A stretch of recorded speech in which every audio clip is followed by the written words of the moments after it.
Good morning, everyone. It is Tuesday, September 23rd. This is an open door courtesy of Cindy Krupp, our fearless leader. And this is Training Wheels. It's a chance for us to look at the daily lessons of A Course in Miracles through somewhat different eyes based on a book that I wrote by the name Training Wheels in 2019. And we're finding that things are changing so quickly that things that were written, at least I am, things that I wrote in 2019, I see so differently now that I could almost rewrite the book. So today, what Cindy and I were talking about, and a group of us before this recording started, was just feeling off center and feeling as though we have a foot in two different camps. And the guides have been telling us that we're seeing a world made new, and that when we commit to that, when we say that, when we offer ourselves to that, that things begin to change, and they change in a way that may seem confusing. And that's where not bad, not good, just confusing. I'm going to read something from the guides. I'm going to start out. I'm going to read this. I don't really know what I'm going to do here, so this is happening as it happens. But I want to read something. Rick, you mentioned, when are we going to start this book, A World Made New? And this book it's a little bit of a mind blower. It's a great book. But I'm going to read something from this book and just see where it lands. This is on page 262 of the book. Yes, Elizabeth, good to have you here. So he says, now when you move beyond the old idea to a template made new, you are not fostering the old. That seems simple enough. Indeed, things simply are.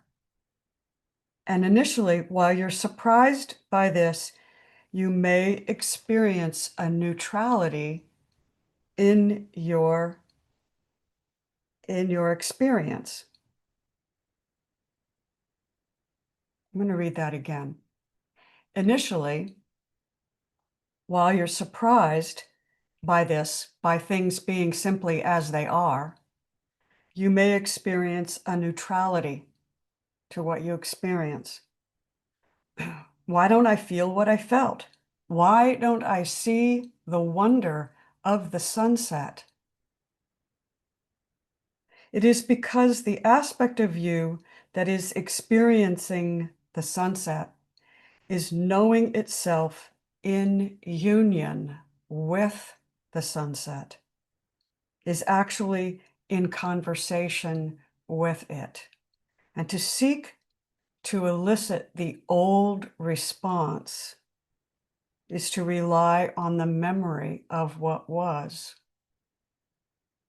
We will say to you, though, that the splendor of the sunset is indeed not lost on you. You are in the experience of it. So what I get from that is, as you seek to elicit the old response, it's to rely on the memory of what the old response was. And the new response is something else. And I don't know what the heck it is. I'm in it, but I don't really understand it. I'm with it and I'm in the fullness of it, but I don't really understand it. And what he goes on to say on this page is there are multiple vibrational fields, and we are transitioning to be in all of them. And that may feel confusing. They can go on forever, he says.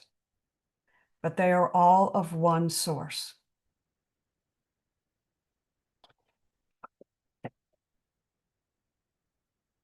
So now what I'm going to do is talk a little bit about this new architecture that he calls this the new architecture. So it's a way of seeing things new, and it's a new structure, a new container that's bigger than the old container, and that contains a multitude of vibratory experiences that we're not used to. And yet, I'm going to read lessons 1 through 60 to start this. And I want to invite you to think of these lessons as a way of tearing down the old architecture and building the new architecture up.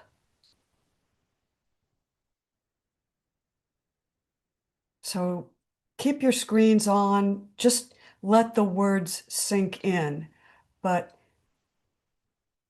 I just invite you to think of this tearing the old down and building the new up. And this isn't new, but we're just sort of looking at it in a different way.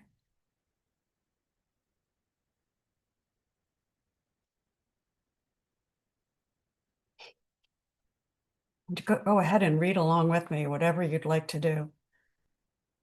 I see nothing as it is now, or nothing I see means anything. Nothing I see means anything. I have given everything I see all the meaning it has for me.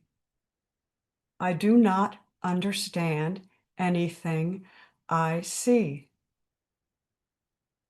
These thoughts do not mean anything. I am never upset for the reasons I think. I'm upset because I see something that is not there. I see only the past. My mind is preoccupied with past thoughts. I see nothing as it is now. My thoughts do not mean anything. My meaningless thoughts are showing me a meaningless world. I am upset because I see a meaningless world. A meaningless world engenders fear, but God did not create a meaningless world, and God does not create a meaningless world now and now and now. My thoughts are images I have made. I have no neutral thoughts. I see no neutral things. I'm not alone in experiencing the effects of my seeing. I am not alone in experiencing the effects of my thoughts. I am determined to see. I am determined to see things differently. What I see is a form of vengeance. I can escape from the world I see by giving up attack thoughts. I do not perceive my own best interests. I do not know what anything is for. My attack thoughts are attacking my own invulnerability. Above all else, I want to see. Above all else, I want to see things differently. God is in everything I see. God is in everything I see because God is in my mind. I am not a victim of the world I see. I have invented the world I see. There is another way of looking at this world. I could see peace instead of this. My mind is part of God's. I am very holy.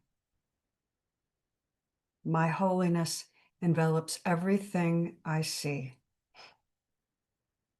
There is nothing my holiness cannot do.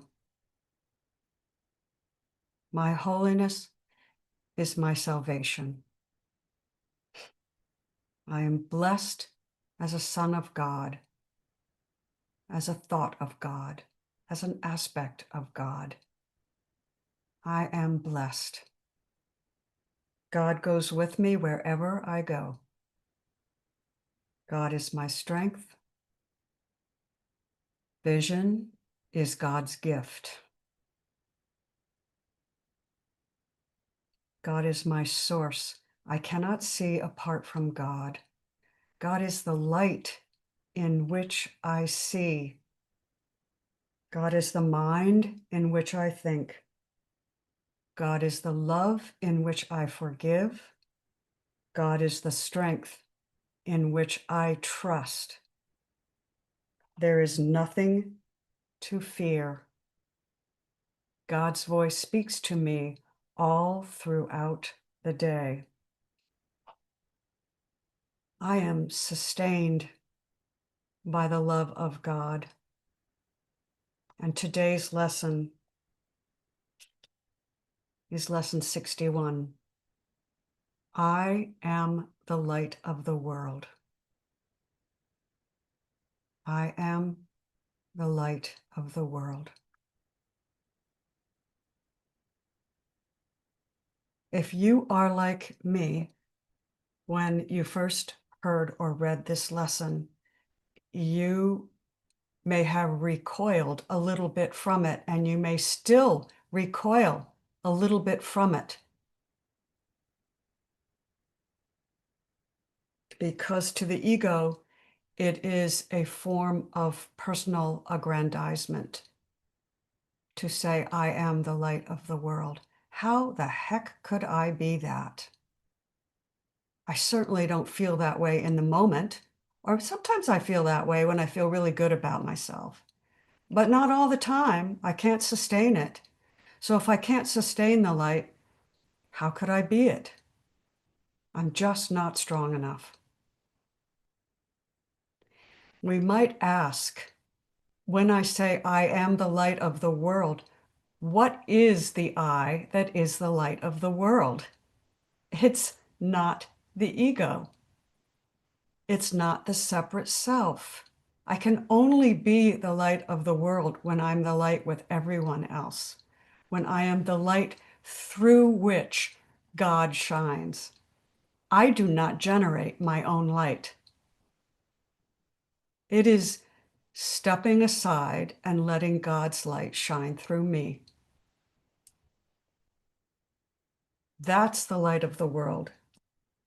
And I'm going to just move into a near-death experience that I listened to this morning. I have had so many synchronicities that have happened since reviewing this lesson yesterday, actually since yesterday started. This is a near-death experience from a guy named Vinnie Tolman. Some of you may have seen his videos or read them, but I just want to just relay or share a little bit of his experience. He lands after passing. He is taken many places, but he eventually gets to what he calls his kingdom, the kingdom of heaven, his home. And he says he is kind of in a body, but not completely in a body. He feels form, but he knows he's not form. And his feet land on the grass.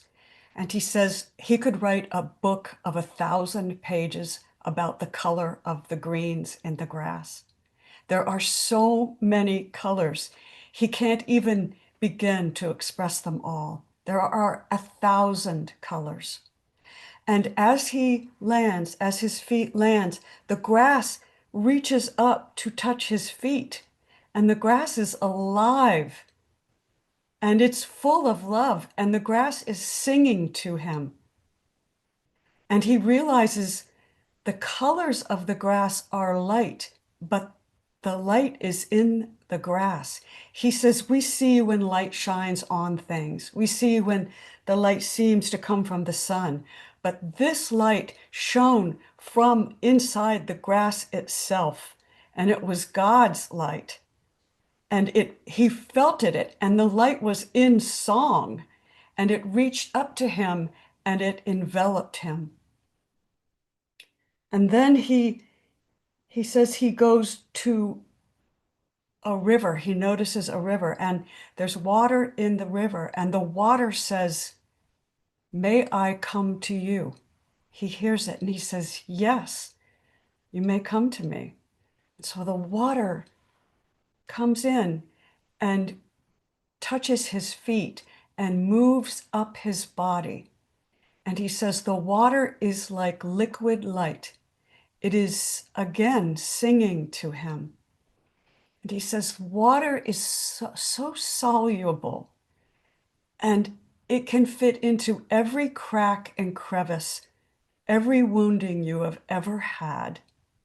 And it comes like light into all the broken spaces and all of the interior and exterior, everything, and it heals everything.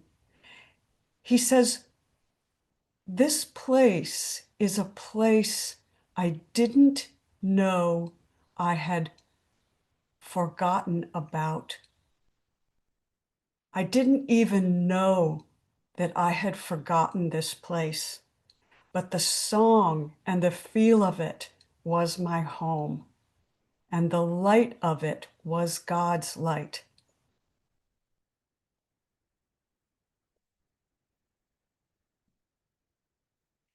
And I want to now read from the guides.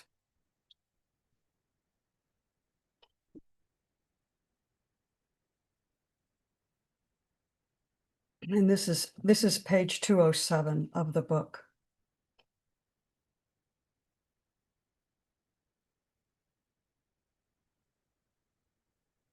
He says, now this is receipt.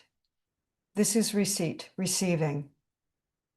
You are the fountain of love, but you are not the source of it.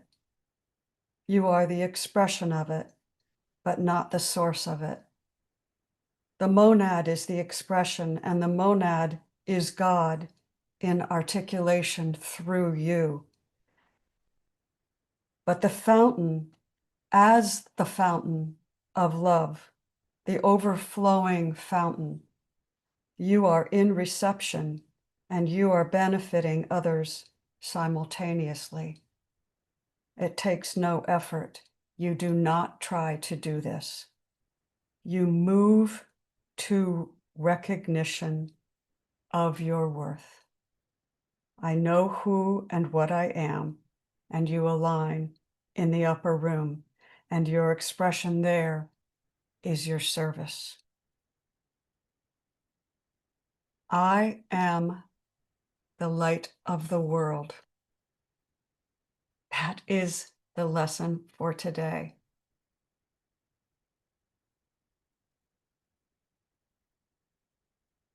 The denial of your divinity in form, the denial of your divinity in favor of form, in favor of its limitation, is a form of arrogance itself. It is not humility that says, I cannot be the light of the world. It is not humility that says, I cannot be masterful. I am not certain of myself. It is not humility that denies the light within.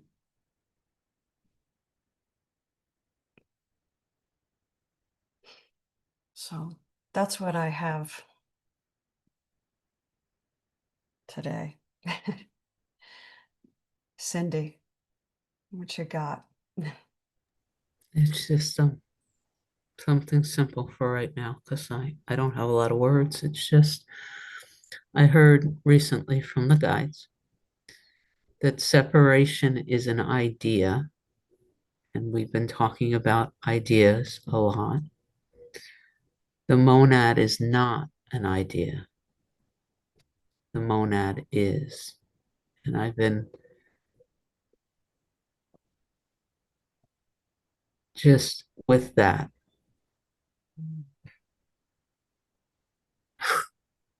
Zoom is gonna lower my hand automatically in 4 seconds. It's Zoom. You can hear me speaking, so no longer believes I need to have my hand raised.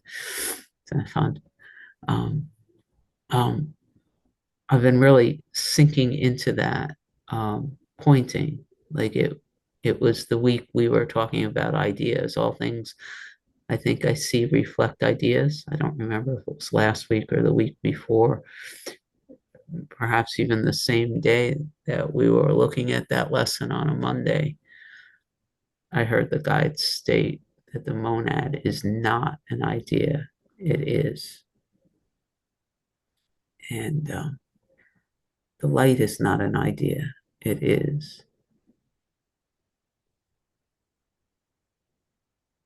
The other thing, because I'm going to say it out loud, because it's something that's being looked at here. Last night, a belief came up. Now, beliefs are ideas, right? So there was this belief in the Cindy structure that says, I can't have everything, right? And without going into a lot of details, what I discovered this morning was that that idea limits my ability to serve as and in and with God. Like to hold that idea that I can't have everything requires this belief that somehow I am separate from everything, which, all of a sudden it's Richard in my head saying I am everything. So this idea that I can't have and accept everything means that there is a belief here in separation. And there's a period, but separation is an idea. God is.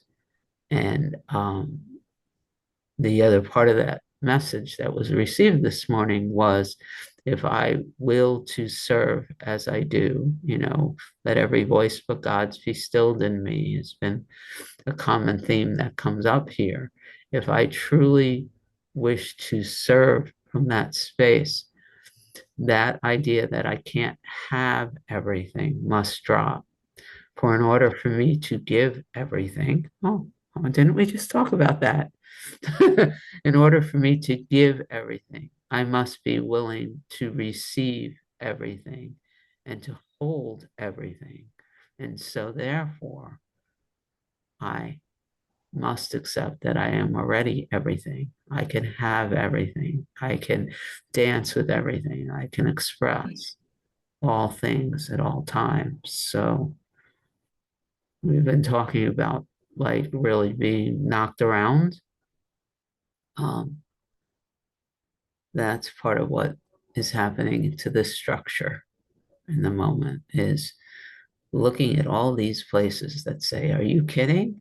Me? Have everything? But.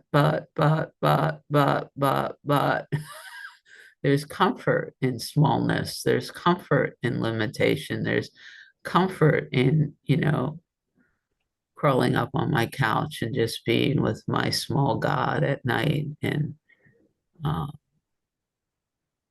there's comfort in placing the frog on the bed the same day, all that stuff.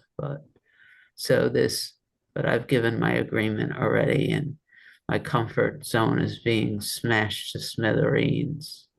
I am willing to know that I can have everything, for I recognize that's the only way of being able to serve God or the divine or the Brahman or whatever else, the way my heart desires. So the monad is not an idea, it is. Separation, on the other hand, is an idea, and all ideas can be reknown. So that's what I got. Thank you. Thank you. So we began this with talking about feeling off center. And I want to make sure that because even the idea of having everything has to be reknown because we don't know what everything is.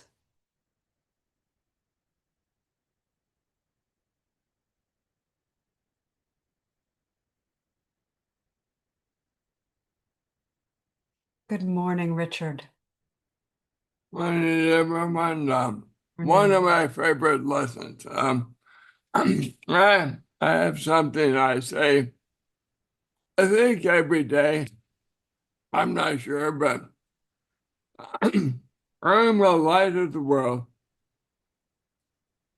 The light of the world has come to every mind because I have forgiven the world. And I thought that was a quote out of the Course, but I can't find it.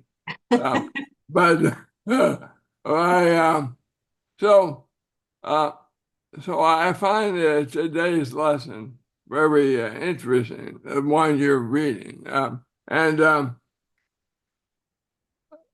what Cindy was sharing. I came to believe some years ago that what I need will be provided. What I want is the ego. So if I want something, I'm identifying as a separate self. If I need something, if my intent is to awaken and manifest the being of light, and then I have to agree that, well, if I need it, I'll get it. I have to trust in the rule what the Course teaches. If I needed to manifest the love that I am in truth within the dream, I will get it. But most of what I want is ego-based. I want financial security, for example. I want a new car. I want this. I want certain people to love me more. I want to be where I'm. That's all ego-based. So if my only idea, my only function in life is to manifest the love that I am in truth, where oneness is all there is and everything is everything that is, then go with the flow. Trust in the fact that it will manifest for you as it should and did, and don't worry about it. Just go from day to day, moment to moment, in love and light. So that seems to be working for me most of the time. I do slip into the ego, the separate self a lot, but I'm okay with that because I'm that also. So I enjoy my my foods. I enjoy the pleasures of being a separate self. I enjoy being the body. I also enjoy being the light. But my experience is probably 99% of the time, I'm a body. That's my experience. So I don't negate it, I celebrate it. So love us all. Thank you, Richard.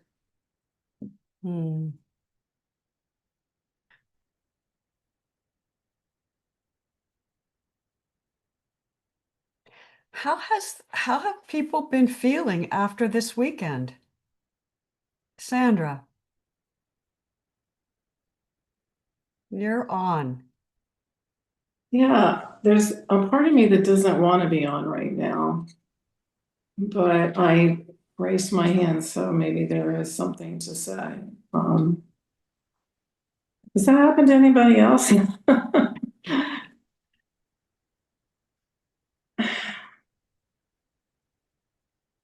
Okay, so as you were leading us this morning, and I can't recall everything that you said, but you wove together different aspects of the teachings and the learnings. that we have been experiencing here. And as you did that, a peace settled onto my heart and soul that had been lacking for a couple of days.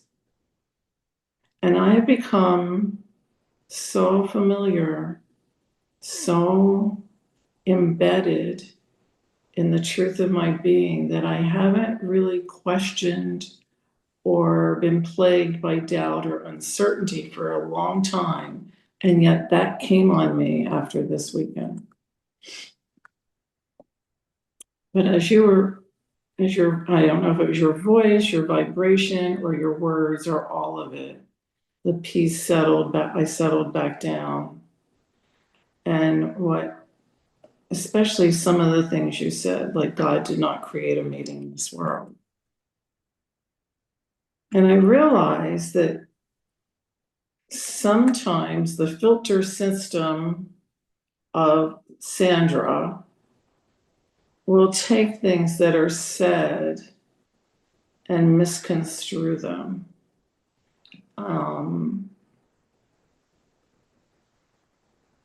Okay, so there's two different paths of thought in my head at the same time. So I'll go down one. The one path that I really wanted to say is that while you were speaking, I felt like a new understanding came into my being. And I want to thank you for that. The understanding that I'll try to just explain is that together we are creating a new understanding of the truth of being. We are following the Course in Miracles. We're gleaning all that we can from that. We are listening to many different speakers. We are following the non-dual pathway. And none of these are adequate for what's next. And that is being created. And we are part of that creation. That's what came to me. And it is not fear. I have no fear about that. But I do feel a responsibility of some sort. And I don't know what that is. I feel that we are on holy ground and it is not to be taken lightly. That's the one path that I went down. The other one, I can see them in my head. They're like the branches of the tree, all these possibilities. You can go down this limb and then you could go on that twig, or you could go on that twig. You know what I mean? It's like, it's just endless, all the possibilities. So I don't know exactly what has been disturbing me, but I think it's been my interpretation of how things are expressed through the non-dual tradition. And I tried to question that a little bit yesterday and get some answers.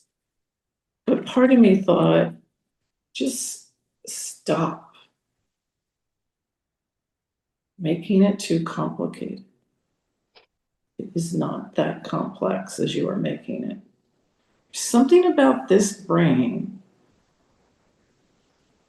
which is created by God, really loves complexity. Like, I used to love doing geometry proofs. Nobody in my class liked it, but I was like, yeah, this is so cool. We come up with this whole thing, all this logic, and we get a right answer at the end. I really liked that right answer in mathematics, which is different than all the others, courses you take where it's always somebody's opinion or somebody's interpretation, but in math, there was always the right answer. So that's just a self-inquiry thing that I think I need to spend some time with, or maybe even talking with you one-on-one about that disturbance. But then I think maybe a disturbance is necessary, as Cindy was kind of alluding to earlier. as we move through. I mean, it's like, how do you catch a wave how do you keep a wave upon the sand? How do you catch the moonlight in your hand? It's not meant to be. It's meant to keep going and going. Even the last 5 seconds of what I was saying are gone. It's always moving. It's never static. It's always flowing is the word, flowing. And I'm in it and I see so differently. And I'm often afraid to tell people how I see differently. I don't even tell all of you. I tell you all a lot of stuff. I don't tell anybody else, but I don't go that extra step because there is this knowing that it won't be understood. And I want to be a part of everything. I don't want to be an outlier. Do you know what I'm saying? It's like there's this, oh boy. Is this true confessions? I don't know what this is. It is what it is. So that's it. I've said enough. Thanks for the heart, Rick. All of you send me hearts. I need some hearts right now. I want hearts. There we go. There you go. Yes, that's what I wanted. Oh, thank you for asking for that. That's good that you asked. I love that. Alka, I'm so glad you raised your hand, and then Cindy. I just wanted to say to you, Sandra, I don't really understood exactly what you were getting at, but the vibration of what you were saying was so strong that I went into a state of being. That's the only way I can describe it. It's so thank you for sharing.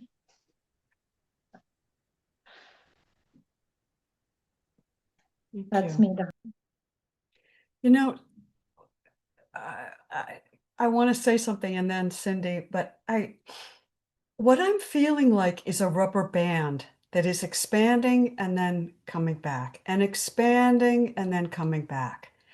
And my awareness is both at the contracted point and all the points along the way of expansion, and then at the end point, and then at all the points coming back. And I think that's the image that came to me when Sandra was talking. Is just that's I don't and I'm sharing that, and I don't know what the frig I'm saying, you know? Yeah, I'm just, and I think part of the reason that I feel a little off from this weekend is that I really emptied myself into that meditation. I so wanted that meditation to take us somewhere. And I've been thinking, is that your ego? What is that? Is that like, what is that? I've been doing a lot of self-inquiry around it, but it left me feeling kind of in that empty space. And then last night, I had this strange dream, and I woke up at 2:30 in the morning, and I did what I always do. I actually called Barbara Martello to come in and be with me, because we haven't seen her face for a while. But Sandra was with me too, because I went into this space of, and these are some of the amazing synchronicities that happened. I went into breathing out, and came to this place of water. And it was the water that I just let go in the water. And the water came into every pore of my being. And it was really healing in this meditation that I did last night. And I thought about Sandra talking about the water of life. And that's what it felt like. It felt like the water of life to me. And then I woke up this morning and I read the guides about the fountain. And then I got on my treadmill and I watched a YouTube, and it was Vinnie Tolman, and he talked about the water and the grass reaching up to him and the grass being alive and the water asking for permission to infuse him. And I just thought, what am I worried about here? Not that I was really worried, but it was just, I don't even friggin' know how much the universe is taking care of me. It's in ways I don't even know I don't know. All this worry, and it's not like I'm really even worried, but the uncertainty. And it's, I think what I'm feeling is this, and this was what came from me with Sandra, was there's this discomfort of not knowing. It's a new architecture, and it's a discomfort of not knowing what the new architecture is because we don't know where we're landing, you know? And so we have to stretch ourselves out in this rubber band, and we stretch our trust out so that when we reach the end of the stretch, we're going to land someplace that will be okay. And we're willing to get stretched out as far as we can go. And we're opening and opening, and we don't know. But that's the only way that the light can come in, is by stretching open and open. And then the light, there's more light that comes in. Thank you for listening. Yes, Vinnie Tolman. Yes, love that guy. Thank you for listening. Cindy, what have you got for us? And then Michelle. Um, I'm going to try to go in order. I've been confessing a lot out loud these days, Sandra, because I realize that anything that I think I have to keep secret isn't true. And so the moment I say something out loud, it loses its whatever. Um, this idea that you're an outlier, I have to sit with that. I think we're all a collection of beings that knew that who we thought we were ain't. And so it kept us feeling isolated until it doesn't. But I adore you so much. I even adore the human aspects. Like, I like you. I don't just love you, I like you. And that, I could say that about all of us. So, I love all of our expressions. Isn't that extraordinary? And I love even when they feel uncomfortable. And the other thing I wanted to say about you, Sharon, I remember sort of yesterday, and it was important to me. Is there something that we're saying here, or is other teachers and the way they sit? And I remember how you answered. For me, what I was noticing that sometimes when I listen to non-dual traditions, what is missing for me is a sense of intimacy.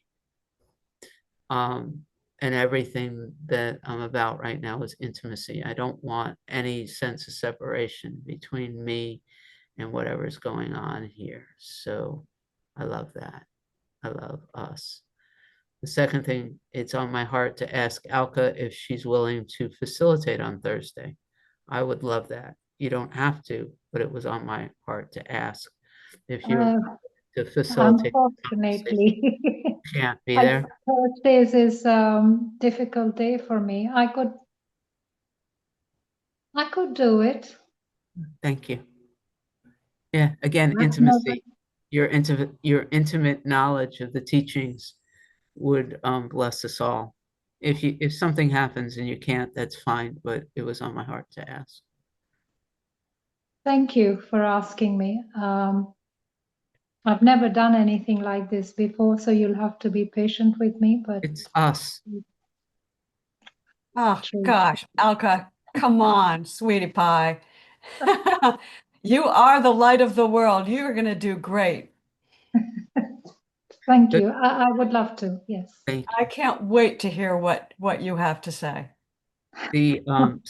And Shell, so the third thing we're talking about synchronicities. What do you do with synchronicities? So right before this meeting started, I had a 4-minute WhatsApp voice message from Suzanne. And if you don't know who Suzanne is the beautiful being who introduced me to the guides, right? And she said, the whole 4 minutes was about water and how water's connecting and how sacred water is and how cleansing water. Like, I'll have to listen to it again. The thinking mind was like, oh no, not another special process. And it was ready to discount the whole thing as, I don't want another process. And then I come here. And I don't think it has to be another process. But like, it was a 4-minute voice message, and damn, the whole thing was about how beautiful and cleansing and connecting and sacred water is. And have you noticed? And there's something here, and I wanted to share with you. And if you don't, do you say a prayer when you drink water? Do you say a prayer when you're taking a shower? Do you know that we're mostly what? It went on and on and on. And now I step into Amy's vision. And I don't know about you, but when Amy steps into this prayer space at night and then tells us about it, something here, the world gets rocked, right? So those were the 3 things. Synchronicity. John Young says there's no such thing, right? God calling. So that's what I got. I love what Bernardo Kastrup says about synchronicity. He talks about the matrix of the universe, or nature. He calls God nature, and how synchronicities are a point of intersection of multiple different movements of nature. And that's why it's so powerful. But Michelle, what have you got for us? So, Come to the table. hello. Yeah, I love when you say that. Come to the head of the table. Hello, Amy and everyone. Amy, guess what happened just now when you started to talk about the synchronicities of water? It started to rain over here. Isn't that- And then also, we've kind of alluded in the past to What the Bleep Do We Know, the movie. And there's the doctor in there that talks about, they allude to the doctor who has studied the properties of water and how it responds when it's blessed. Do you remember that? Yes. I love that. I think about that a lot. I just wanted to ask, first of all, Alka, I love that thank you. Thank you for saying yes. And it's not just what you say, it's your vibration. So thank you. And Sandra, I have to tell you that I am a big geometry theorem proof person too, and I'm not a math person. I just had to thank you for bringing that up because they gave me so much joy studying those. I feel connected to you that way, among many ways. So I wanted to ask all of you, I am taking a moratorium. I'm doing a retreat from the news. So I'm just not looking at the news. And my parents, before they passed, used to tell me that that was terribly irresponsible, but I am so, thanks, Rick, for that thumbs up. It enables me to hold these persons in power that I am so disappointed in light and prayer. So I just I'm not looking at the news anymore for a while. So I'm just wondering if any of you would like to join me in that during this restructuring, this new architecture. It's just a question. I just thought I would throw that out there. Michelle, here's another synchronicity. Vinnie Tolman, in his little talk this morning, addressed that issue particularly. And he said the news and the media technology in general is going to split us apart even more. And to stop listening to it is actually make connection is really sacred. And it's going to, he said, There are going to be those who stop listening to the news and stop using technology, who are going to find, as this lifting, he says we're in a split. The world is, we're lifting up, and that those who choose to listen to their heart more are going to find less and less need to use technology in order to know what's going on. And so I just thought I would mention that. And then I want to say something to Sandra, just to not to Sandra, but to all of us, just about what Sandra said. Non-duality, I totally get that it can feel arid. It can feel very arid. And for me, non-duality is like stretching the rubber band out as far as it can go to the edge, where I'm at the edge, I'm looking and I say, I am everything I see. And I'm emptying myself into everything I see and recognizing on an intellectual and an emotional level that it is all happening within me. And in order to do that, I have to empty myself. And that stretches me out to this end. And it feels empty sometimes. When I do that too much, it can feel arid and empty and dry. But then as I come back, I realize, oh, the grass is singing to me even now. And the trees are singing to me even now. And the air is singing. And one of the things that I've been noticing is I'm smelling perfume everywhere I go. Yes, I am hearing singing in places where there's no sound. And I'm sensing vibrations on my body where there's nothing. And so it isn't arid. It isn't, in order to smell that perfume, I have to kind of empty myself out. And that can feel arid. It can feel empty. But then the rubber band comes back in, and I am all of that. And it's a strange paradox. And so I just want to offer that. And I really appreciate your letting me express that, because that's out there. That's my being out there. But that is what I'm experiencing. And I don't know what the fuck it is. It's just what seems to be happening.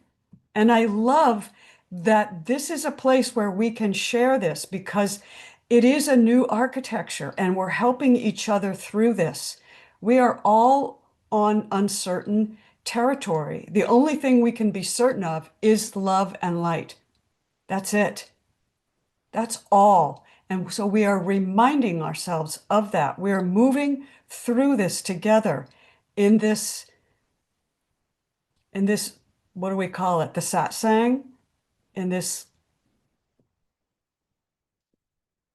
that's our service to each other.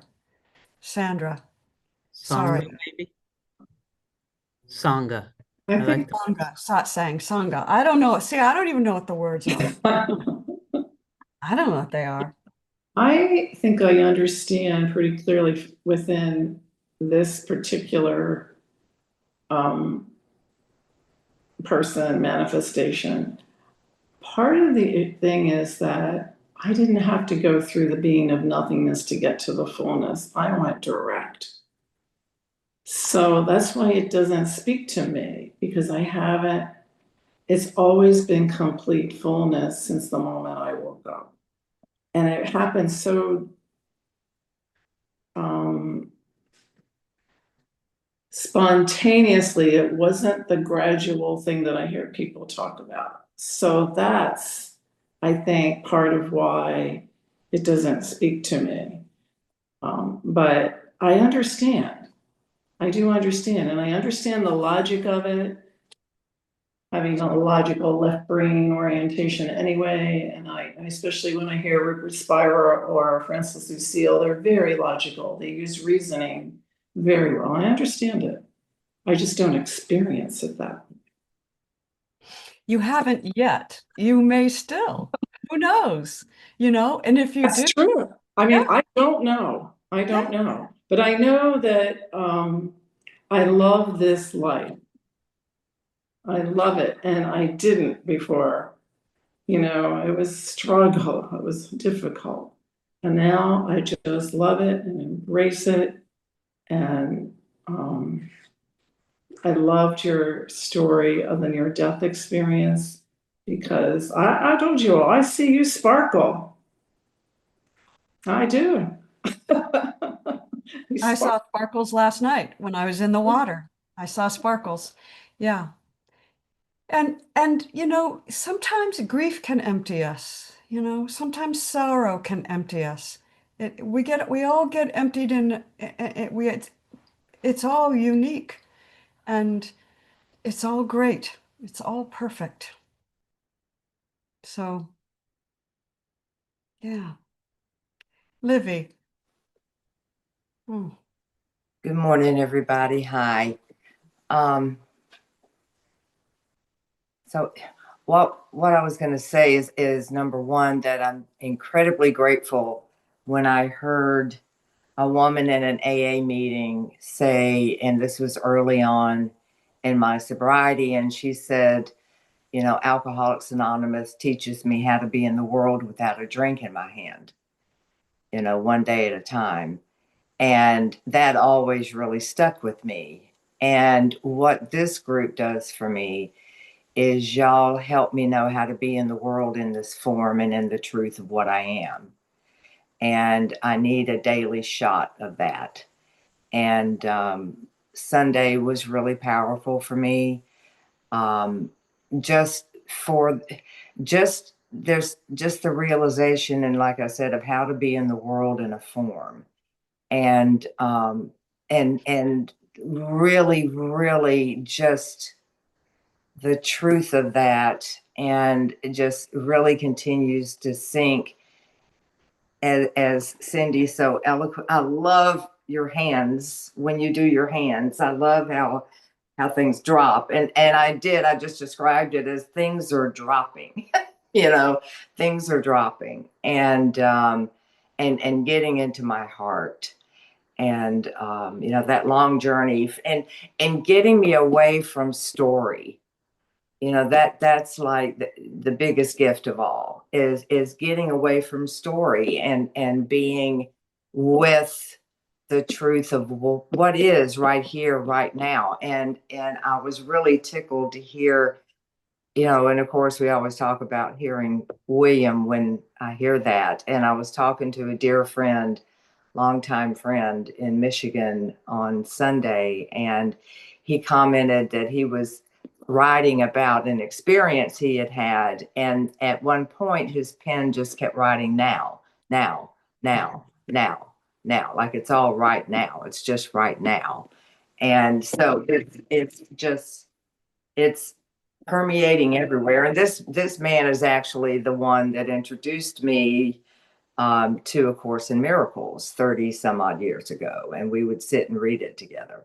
And he went another direction. He decided he wanted to be atheist, but it's interesting how we still have these interesting conversations about spirituality.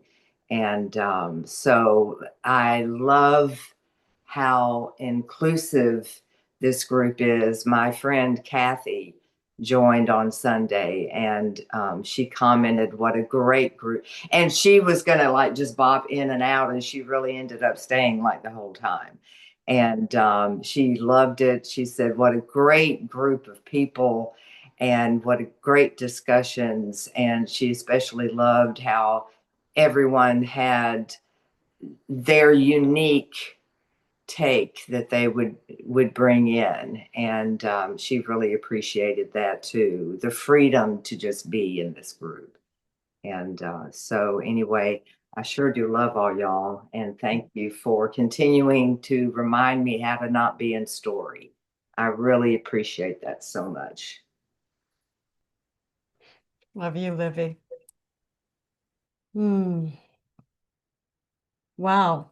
This was a really lovely gathering.